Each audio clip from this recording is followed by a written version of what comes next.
पन्नगे च सुरेन्द्रे च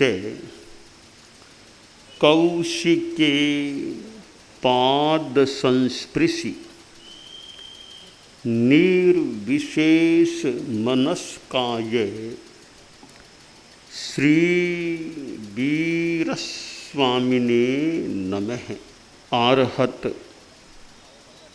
वाङ्मय में कहा गया है,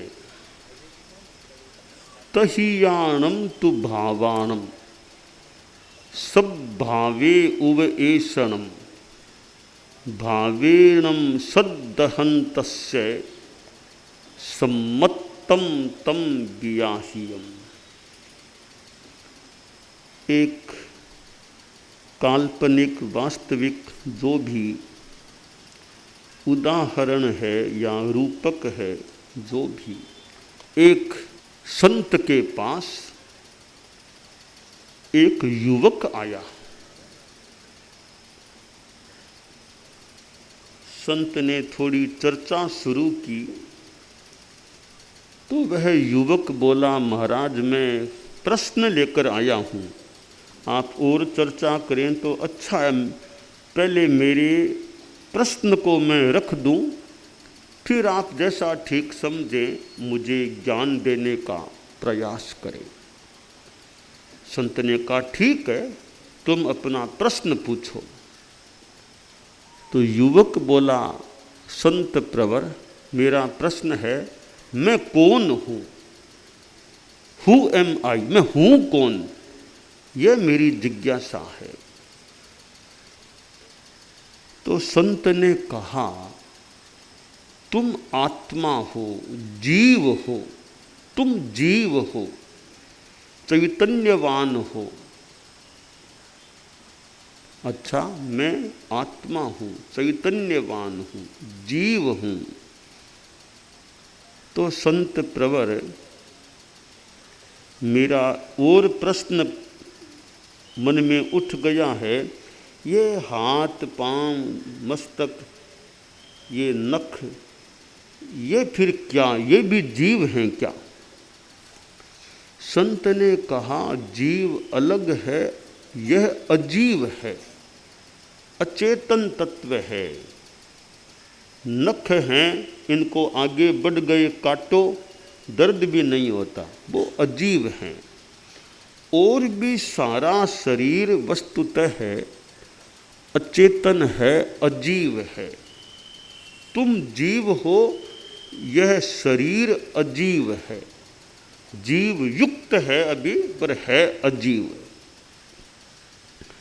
तो युवक ने पूछा कि मैं आत्मा हूँ, मैं जीव हूँ, फिर यह मेरे साथ क्यों हुआ? यह शरीर जो अजीव है वो मेरे साथ हुआ क्यों? किसने मेरे साथ किया इसको? तो संत ने कहा कि ये बंध है, कर्मों का बंध होता है, बंध एक कारण है इस शरीर को साथ में जोड़ने का। तो युवक ने कहा, बंध किस रूप में? कि बंध पुण्य के रूप में भी होता है और पाप के रूप में, पुण्य और पाप के रूप में बंध होता है। जिज्ञासु युवक, प्रबुद्ध युवक, आगे से आगे उसके मन में जिज्ञासाएं पैदा होती गई। तो युवक बोला कि मैं जीव हूँ, यह अजीव है और बंध के कारण यह साथ में जुड़ा है। बंध पुण्य के रूप में, पाप के रूप में भी होता है। तो गुरुजी, ये पुण्यात्मक पापात्मक बंध कराने वाला कौन है? क्यों होता है बंध? संत ने कहा, एक आश्रव नाम का तत्व है। उस आश्रव के कारण ये कर्मों का ग्रहण होता है, आकर्षण होता है और कर्म बंध जाते हैं। बंध अपने आप नहीं होता, न पुण्य का बंध अपने आप होता है और न पाप का बंध अपने आप होता है। आश्रव नाम का तत्व है, वो बंध कराता है। जैसे चुंबक आकृष्ट कर लेता है, इसी प्रकार आश्रव कर्मों को आकृष्ट कर लेता है। उससे ये पुण्य पाप के कर्म पुद्गल चिपकते हैं, बंधते हैं। तो लड़का व युवक बोला, गुरुजी, अब यह आश्रव हमारे कर्मों का बंध कराता है, पता नहीं कितने कितने कर्म यह बंधा देगा। तो मुझे क्या करना चाहिए, इस आश्रव से मैं बचा रह सकूं? कोई तत्व है क्या आश्रव से बचे रहे? संत ने कहा है, वह है संबर। संबर की साधना होती है। जितना जितना संबर पुष्ट होगा, उतना उतना आश्रव अप्रभावी होगा, निष्क्रिय होगा, निष्प्राण होगा, निरुद्ध होगा। कहा, गुरुजी ठीक है, मैं मान लो संबर की साधना कर लूं तो नए सिरे से तो कर्मों का बंध मान ले नहीं होगा, पर पहले से जो ये बंधे हुए कर्म हैं, खासकर पाप कर्म, इनको दूर कैसे करूं? वो कोई उपाय आपके पास है क्या? तो संत ने कहा है, शास्त्रों में है, निर्जरा। तपस्या के द्वारा कर्म टूटते हैं, निर्जरा होती है। ये बढ़िया बात बता दी। तो गुरुजी, जो मैं निर्जरा करता रहूँगा तो फिर क्या होगा? बस फिर मोक्ष हो जाएगा। फिर ये शरीर जो साथ है ना, वो अलग हो जाएगा, फिर कभी भी ये साथ हो ही नहीं पाएगा। इतनी सुंदर व्यवस्था हो जाएगी मोक्ष की, यह शरीर वापिस तुम्हारे साथ, आत्मा के साथ हो ही नहीं पाएगा। तो गुरुजी आपने बताया जीव अजीव, बंध, पुण्य पाप, आश्रव, संबर, निर्जरा, मोक्ष। तो ये जो बातें आपने बताई हैं, उनके मूल प्रवक्ता कौन हैं? संत ने कहा, अरहंतो। अरहत हैं, वे मूल धर्म के अधिकृत प्रवक्ता हैं, प्रवचनकार हैं। कहा, मुझे अरहतों से मिला, आप अरहत भगवान से मुझे मिला दो ना, जो मूल प्रवक्ता हैं। वो अभी इस हमारी इस धरती पर तो वे अभी नहीं हैं, यह बताया गया है। तो मुनि जी, तो वो नहीं है तो कोई उनकी जगह पर तो कोई है, तो उनके नीचे वाले कोई हैं क्या? तो कहा, उनके प्रतिनिधि आचार्य होते हैं, तो उनसे मिला दो। हाँ, उनसे मिला दूंगा। तो हमारे आचार्य जी अलग कक्ष में इसी बिल्डिंग में विराजमान है, मैं वहाँ तुमको जा रहा हूँ, तुम मेरे साथ सेवा करो। तो वो मुनि जी के साथ साथ युवक गया। मुनि जी बोले, वो ये हमारे आचार्य जी हैं, आचार्य प्रवर हैं। कहा, ये क्या बताते? ये भी तीर्थंकर की अभी प्रतिनिधि के रूप में हैं, ये धर्म तत्व की बात। वो तो हमारे देव हो गए अरहत, ये हमारे गुरु हैं, और ये तत्व की बात, धर्म की बात बताते। तो देव, गुरु, धर्म, ये तीन चीजें हैं। तो युवक बोला कि मान लो आचार्य जी को इतना टाइम मिले, नहीं हम लोग हैं ना, हम संत लोग हैं, वे भी धर्म की बात बताते हैं। तो ठीक है, 9 तो आपने मूल चीज़ें बता दी, फिर आपने अरहत भगवान की बात, फिर गुरु, फिर धर्म तत्व की बात बताई। तो मुनि जी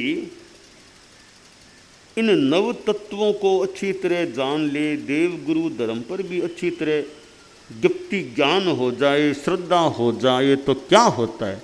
वो है सम्यक्त्व। ये सम्मतम, नव तत्वों पर सम्यक श्रद्धा ज्ञान, देव गुरु धर्म पर श्रद्धा, फिर सम्यक्त्व की प्राप्ति, सम्यक्त्व उपलब्ध हो सकता है।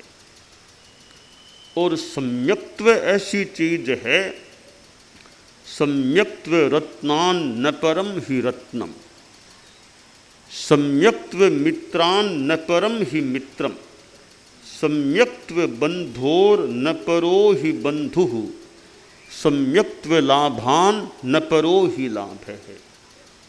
सम्यक्त्व ऐसा मित्र है, ऐसा रत्न है, इससे बढ़िया कोई यह सांसारिक रत्न नहीं।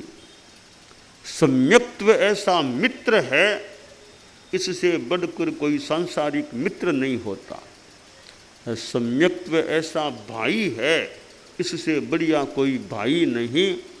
और सम्यक्त्व ऐसा लाभ है, इससे बढ़िया कोई लाभ नहीं। आदमी का दृष्टिकोण सम्यक हो जाए,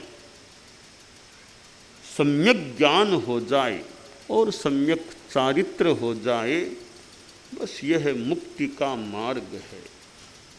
आदमी नशे में भी कोई चला जाए, गुस्से में गुस्सा करे, लड़ाई झगड़ा करता रहे, यथा यदा कदा झूठ कपट बेईमानी करे, इनसे भी पाप कर्मों का अर्जन हो सकता है। तो मनुष्य यह सोचे, कोई आस्तिक है या नास्तिक। मान ले कोई कहता है मैं तो परलोक को नहीं मानता, पुण्य पाप नहीं मान, कोई तुम्हारी इच्छा, हालांकि उस पर भी चर्चा कर सकते हैं, क्यों नहीं मानते तुम, हम तुमको बता। एक बार इसको छोड़ दें, पर तुम वर्तमान जीवन, मानव जीवन को तो मानते हो ना? ये तो मानते, स्पष्ट है, मनुष्य जीवन है।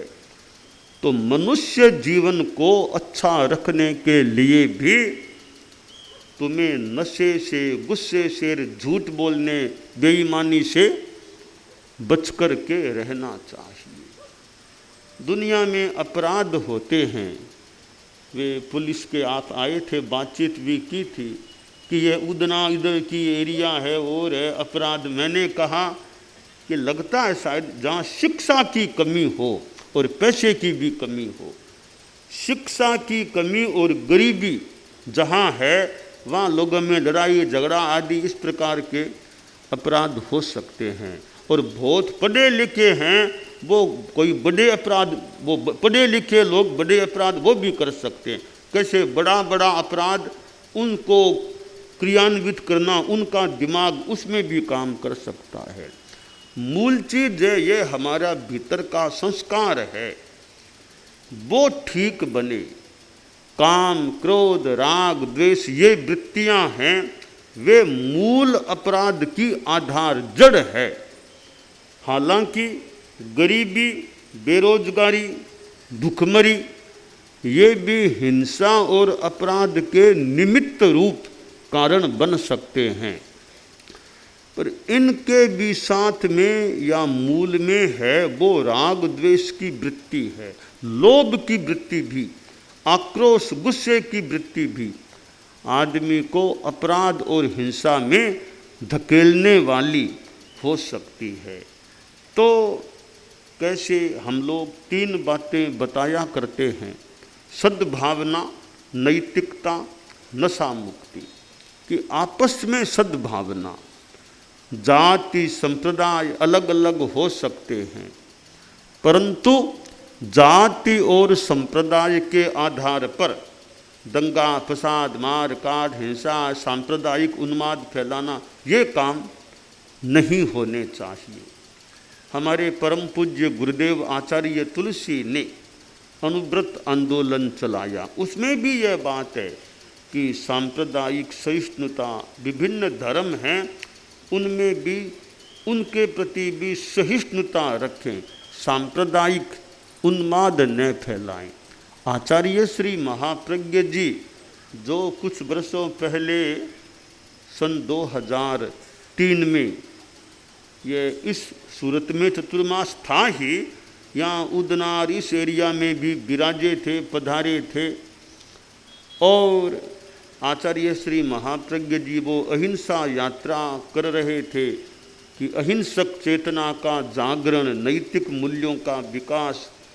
तो यह अहिंसा, नैतिकता, संयम, ये ऐसे तत्व हैं, इनको बताया जाता रहे। लोग कह दें कोई तो इतने आप लोग साधु लोग भारत में, दुनिया में हो, फिर भी दुनिया में अपराध तो हैं, फिर आप लोग इतना परिश्रम भी करते हो, उसका क्या परिणाम आया? ठीक है, मान लो अपराध दुनिया में हैं। किसी का यह कथन, माना कि अंधकार है घना, माना कि अंधकार है घना, पर मेरे मित्र दीपक जलाना कब है मना, मेरे मित्र दीपक जलाना कब है मना। अंधकार है, दीपक जलाते रहो, अपना काम चलाते रहो। तो दुनिया में हिंसा, अपराध, दो देशों के बीच युद्ध की बात, और भी आपस में लड़ाई झगड़े भी हो सकते हैं। तो पुलिस ये ऐसा एक महकमा है, वर्ग है, जो मानो अपराध का दुश्मन है। पुलिस अपराध का दुश्मन, अपराध उसको पसंद नहीं, शांति रहे, लॉ एंड ऑर्डर सब ठीक व्यवस्थित चले। तो पुलिस की दुश्मनी आदमी से न हो, पुलिस की दुश्मनी अपराध से। अपराध नहीं होना, अपराध को नहीं रहने देंगे, वो नहीं होना चाहिए। तो पुलिस भी एक ऐसा तंत्र है जिसकी अपराध को रोकने में अपनी भूमिका हो सकती है। पुलिस वर्ग में भी नशा मुक्तता रहे, शराब आदि आदि से बच के रहें, अच्छे धर्म के रास्ते पर चलें, और कानून व्यवस्था को बनाए रखने में इस पुलिस महकमे की, वर्ग की, एक शहर में शांति बनाए रखने में पुलिस का बड़ा योगदान रह सकता है। परंतु साथ में धर्म का यह प्रशिक्षण चलता रहे। एक चीज है हृदय परिवर्तन, दूसरी है व्यवस्था तंत्र। दोनों का योग अपेक्षा, हृदय परिवर्तन हो जाए आदमी अपराध से बच सकता। सबका हृदय परिवर्तन हो जाए कहना कठिन है। तो फिर यह डंडा, व्यवस्था, कानून, पुलिस, ये व्यवस्था तंत्र के लोग ये भी ध्यान रखें। इधर साधु लोग तो हृदय परिवर्तन की बात करें, पुलिस आदि थोड़ा व्यवस्था तंत्र को संभालें। दोनों ओर से वो प्रयास होता है तो ये अपराधों में अल्पता हो सकती है, अपराध कम हो सकते हैं, शांति रह सकती है। तो यह पुलिस का जो तंत्र है उसका भी एक देश की, नगर की, जिले की व्यवस्था को सम्यक बनाए रखने में बड़ा योगदान हो सकता है।